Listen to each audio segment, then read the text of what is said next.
With the rollout of COVID vaccines in the United States, there has been an increasing number of reports of swollen glands in the armpit in mammograms among women who recently received the COVID vaccines. The detection of enlarged lymph nodes in the armpit, which are also called axillary lymph nodes, can be alarming because this can be a sign of the invasion of breast cancer to the lymph nodes. It can also be a sign of lymphoma or leukemia. Fortunately, the swollen glands in these women turned out to be benign, and their lymph nodes were enlarged simply because the normal reactions to the COVID vaccination. To help people better understand how the COVID vaccination can cause swollen axillary lymph nodes and how this phenomenon can trigger false alarms in the interpretation of mammograms, I'm going to explain the role of axillary lymph nodes in the body and to discuss what women can do to avoid the false abnormal mammograms. There are over 500 lymph nodes distributed in clusters throughout the human body.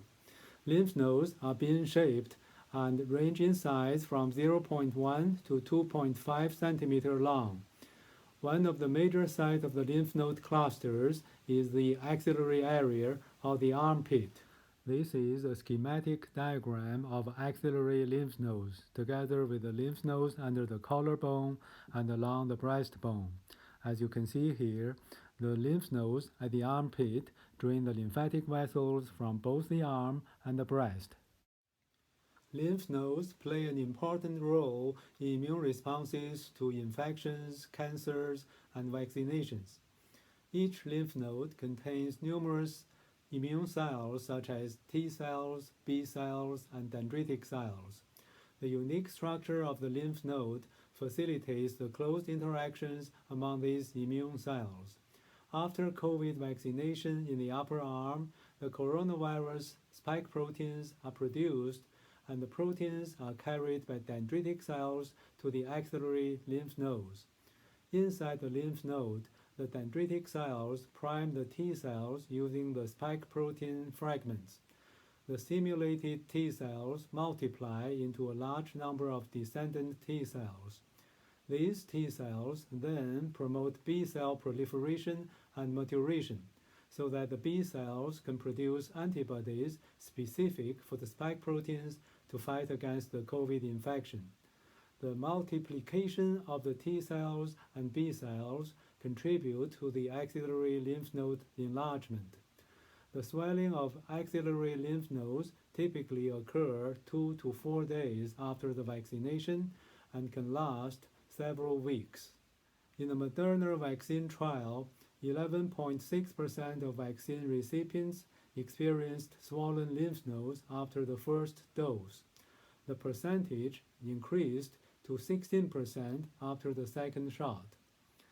Lymph node swelling is a normal immune response to a potent vaccine, and other vaccines such as the flu vaccines and the human papillomavirus vaccine elicit a similar response. The swelling of axillary lymph nodes can also occur when breast cancer cells travel to the lymph nodes. Because the image of an enlarged axillary lymph node from a mammogram may not distinguish the exact cause of the swollen glands, the observation of a swelling lymph node can set off the alarm of breast cancer. To avoid the confusion and false alarm from the axillary lymph node swelling after the vaccination, women should get their mammograms before the COVID shot or wait for 4 to 6 weeks after receiving the vaccine. If it is not possible to reschedule the mammogram, women should notify the technologist when and in which arm the COVID vaccine was received. An alternative is to get the vaccine at lateral side to avoid axillary lymph node enlargement.